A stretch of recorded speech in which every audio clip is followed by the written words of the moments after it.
तो देखो हमने एक्सरसाइज 11.1 है वो कंप्लीट कर ली। इंट्रोडक्शन हो गए, उसका एग्जांपल्स हो गए, उसके क्वेश्चंस हो गए सारे। ठीक है, आज हम शुरू करेंगे एक्सरसाइज 11.2 है उसका इंट्रोडक्शन। ठीक है, अब जैसे जैसे मैं यहाँ पे लिख रहा हूँ आपको लिखते जाना है और एक एक चीज़ को समझते जाना है। ठीक है, देखो 11.2 में है तो हम क्या क्या पढ़ने वाले, जो मेन टॉपिक है, 3 मेन टॉपिक है इसमें। ठीक है, तो पहला तो क्या है, देखो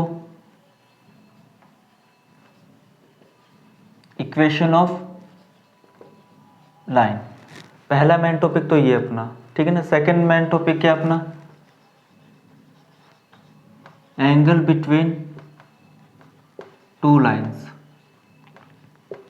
ठीक है, और तीसरा मेन टॉपिक क्या अपना, shortest distance between two lines, shortest distance between two lines. तो इसका इंट्रोडक्शन है, इसको बहुत ही अच्छी तरीके से हमें फिनिश करना है, एक एक चीज़ को अच्छे से समझना है हमें। ठीक है,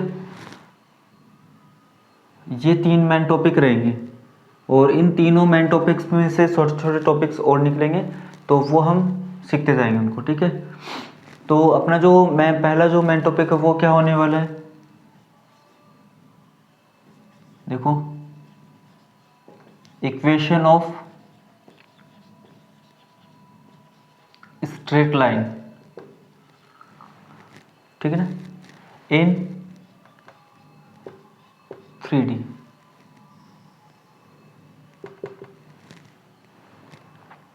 अब अपना जो पहला इसमें क्वेश्चन होगा वो क्या होगा, देखो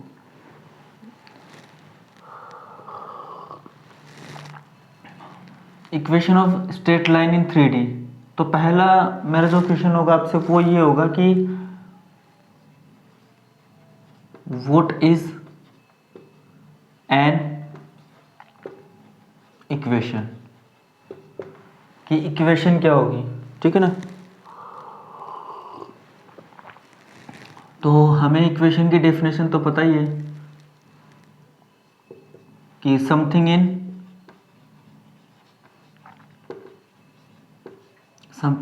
LHS और समथिंग इन RHS।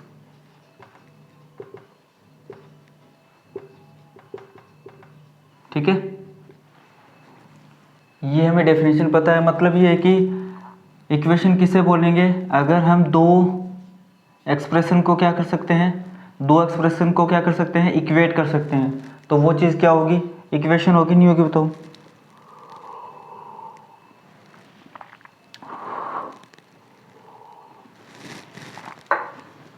ये भी इक्वेशन है। ठीक है, एक्स स्क्वायर प्लस में एक्स प्लस 1 इक्वल टू 0, ये क्वाड्रेटिक इक्वेशन है कि नहीं बताओ।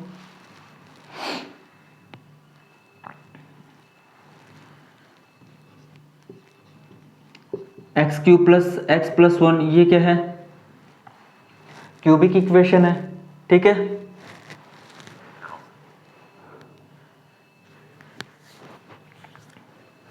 अब देखो इक्वेशन ऑफ स्ट्रेट लाइन क्या होगी बताओ, इक्वेशन ऑफ स्ट्रेट लाइन कब होगी बताओ, कब होगी,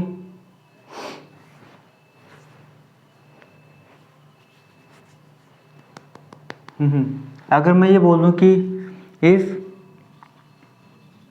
degree of x and y is equal to 1, तब हम उसको इक्वेशन ऑफ स्ट्रेट लाइन बोल सकते हैं। जैसे x plus Y is equal to 1। ठीक है, x plus Y is equal to 1। अब ये इक्वेशन ऑफ स्ट्रेट लाइन है कि नहीं बताऊं, है कि नहीं है।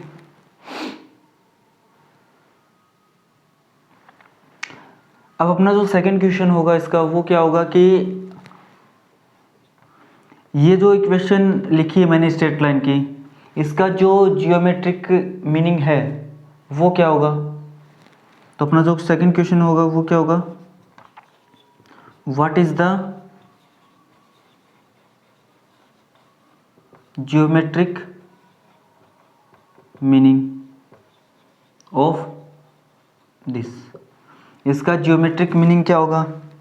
तो देखो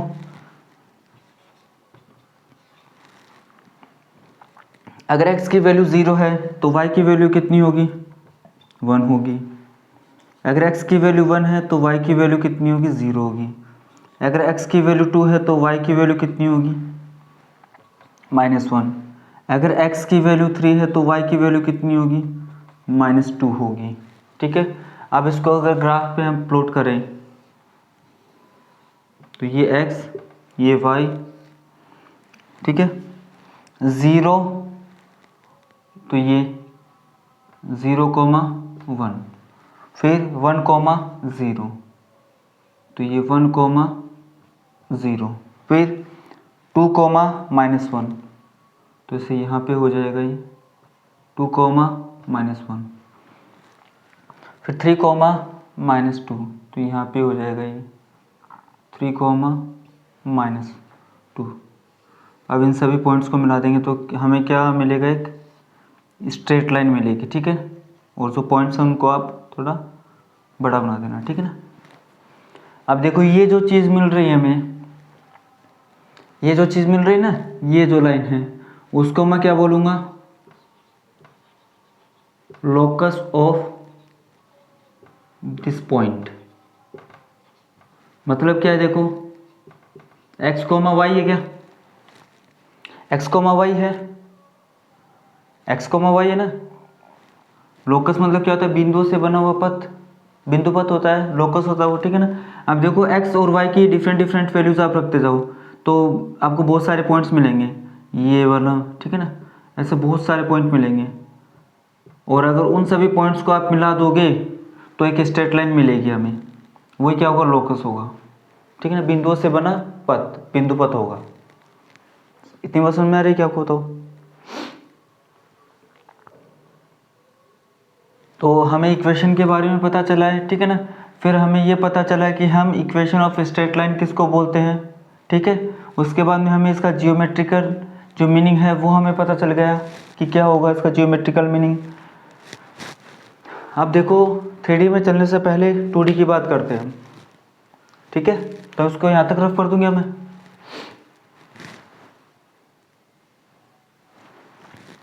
ठीक है। आप ये हिंदी वगैरह लिख लिया करो क्योंकि ये तो इंट्रोडक्शन तो हम कैसे भी बना सकते हैं अपना, बस हमें समझ में आना चाहिए।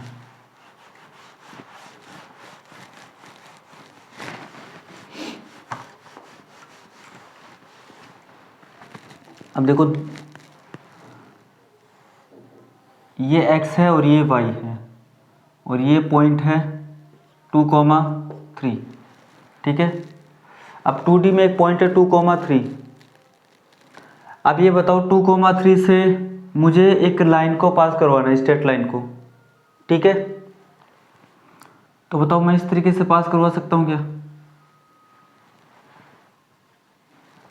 है ना।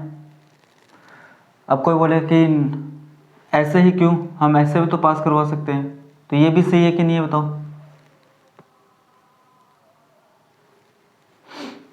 अब कोई बोले कि नहीं ऐसे नहीं, हम ऐसे पास करवा सकते हैं, तो ये भी सही है। हम ऐसे भी पास करवा सकते हैं, ये भी सही है, ठीक है ना। लेकिन एक बात बताओ कि अब मुझे इतनी सारी लाइंस नहीं चाहिए, मुझे इस पॉइंट से पास होने वाली एक पर्टिकुलर लाइन चाहिए, मुझे इस पॉइंट से पास होने वाली एक पर्टिकुलर लाइन चाहिए। तो बताओ ये जो सिर्फ ये इन्फॉर्मेशन दे रखी है मेरे को कि एक पॉइंट है 2,3, सिर्फ एक पॉइंट दे रखा है, तो ये जो पॉइंट है, ये जो इन्फॉर्मेशन है वो सफिशिएंट है क्या कि जिससे हमें एक पर्टिकुलर लाइन मिल जाए इस पॉइंट से पास होने वाली, सफिशिएंट है क्या, सफिशिएंट है क्या बताओ।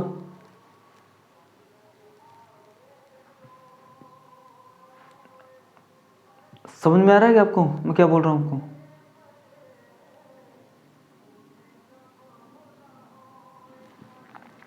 तो ये बताओ कि मुझे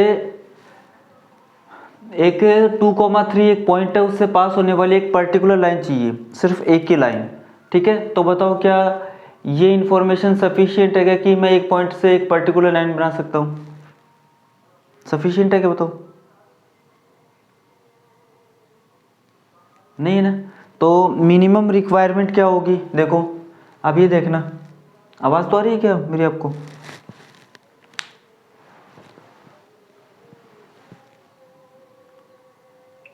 आ रही है क्या?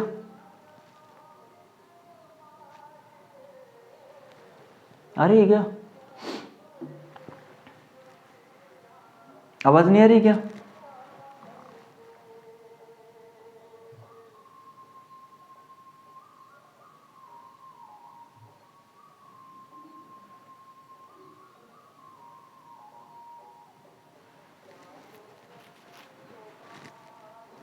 पारस आवाज़ आ रही है क्या?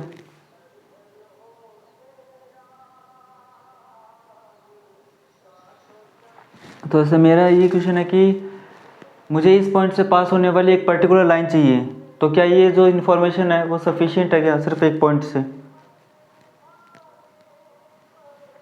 तो हमें कोई मिनिमम रिक्वायरमेंट चाहिए, तो मिनिमम रिक्वायरमेंट क्या होगी देखो, वापस से मैं ये चीज़ बना रहा हूँ, ये x, ये y और ये पॉइंट है 2,3।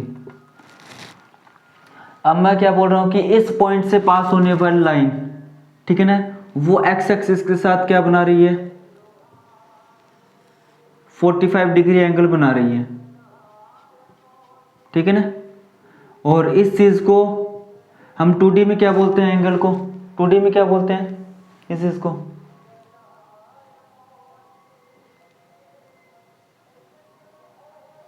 क्या बोलते हैं? स्लोप। ठीक है ना। इसको 2D में हम स्लोप बोलते हैं। ठीक है। अब ये बताओ कि एक पॉइंट है 2,3, ठीक है ना, और इससे पास होने वाली लाइन, हमें स्लोप पता है इसका 45 डिग्री है, positive direction of x axis. ठीक है, तो बताओ अब ये लाइन मैंने बना दी है, ये पर्टिकुलर लाइन है, तो क्या ऐसी दूसरी लाइन हो सकती है क्या जो 2,3 से भी पास हो और जो एंगल है ना वो 46 बना रही है? तो बताओ वो यही लाइन होगी क्या, या 44 बना रही है? यही लाइन होगी क्या? ये लाइन नहीं होगी ना। तो ऐसी एक ही लाइन होगी जो 2,3 से पास हो और जो जिसका स्लोप कितना हो 45 डिग्री हो with positive direction of x axis. ठीक है, तो बताओ मिनिमम रिक्वायरमेंट क्या हो गई? मिनिमम रिक्वायरमेंट हमें क्या चाहिए बताओ? एक पॉइंट चाहिए क्या? ठीक है, एक पॉइंट चाहिए और क्या चाहिए? एंगल। और क्या चाहिए? एंगल। और उस एंगल को हम क्या बोलते हैं? स्लोप इन 2D। ठीक है, तो ये मिनिमम रिक्वायरमेंट हो गई। तो आई के पास में आपको यहाँ तक।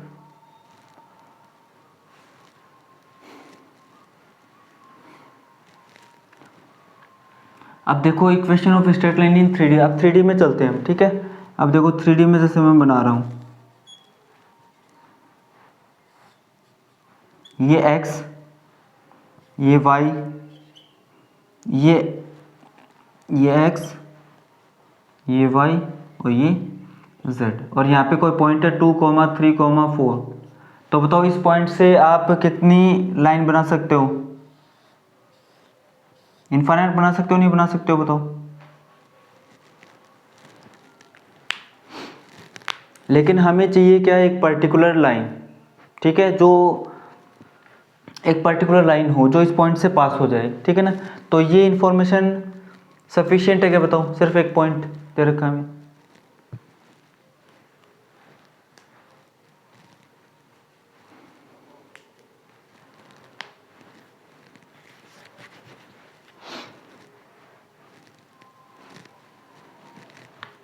अब देखो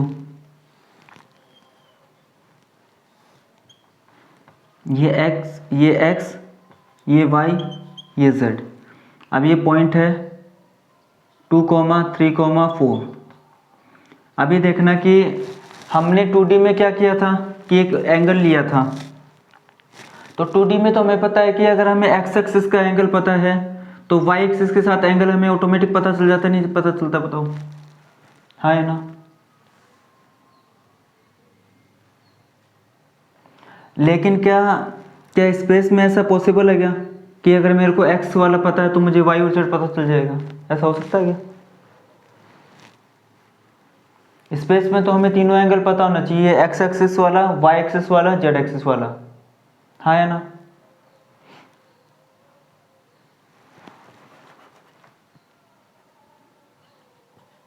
लेकिन ये देखो कि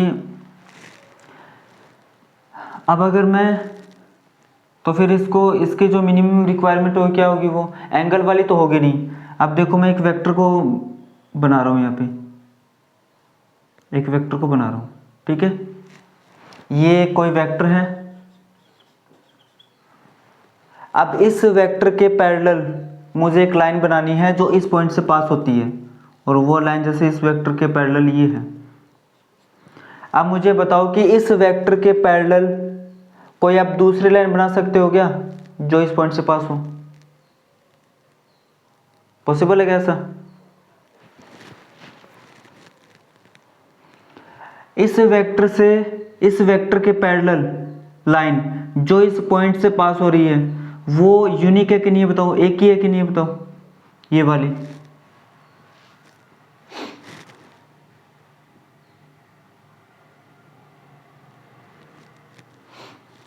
तो इसमें मिनिमम रिक्वायरमेंट में हम क्या लिखेंगे बताओ?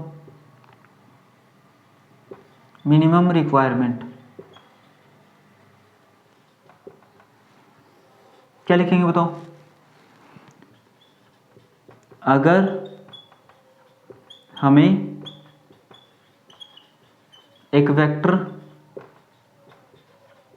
मिल जाए तथा अगर हमें एक वेक्टर मिल जाए तथा एक पॉइंट मिल जाए तथा एक पॉइंट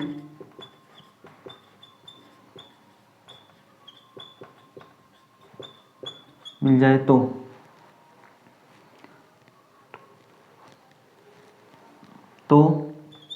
हम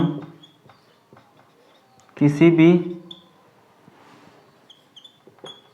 लाइन की इक्वेशन, किसी भी लाइन की इक्वेशन किसमें बताओ? किसी भी लाइन की इक्वेशन 3D में बना सकते हैं। तो ये मिनिमम रिक्वायरमेंट होती है, ठीक है ना? कि स्पेस में अगर हमें कोई यूनिक लाइन चाहिए, कोई पर्टिकुलर लाइन चाहिए, ठीक है, तो हमें क्या पता होना चाहिए? एक, अगर हमें एक वेक्टर पता चल गया और एक पॉइंट पता चल गया तो मैं उस वेक्टर की सहायता से उसके पैरेलल एक लाइन ड्रॉ कर दूंगा जो क्या होगी? एक पर्टिकुलर लाइन होगी, ठीक है? तो मिनिमम रिक्वायरमेंट क्या होगी? अगर हमें एक वेक्टर मिल जाए तथा एक पॉइंट मिल जाए तो हम किसी भी लाइन की इक्वेशन 3D में बना सकते हैं। तो आएगी बात समझ में आपको ये?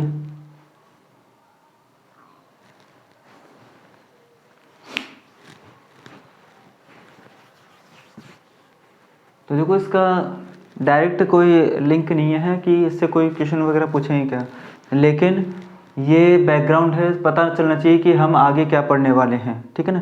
तो ये चीज़ें हमें पता होनी चाहिए कि मिनिमम रिक्वायरमेंट वाली चीज़ें ना, वो एक एक छोटी छोटी चीज़ें वो पता होनी चाहिए कि नहीं होनी चाहिए बताओ?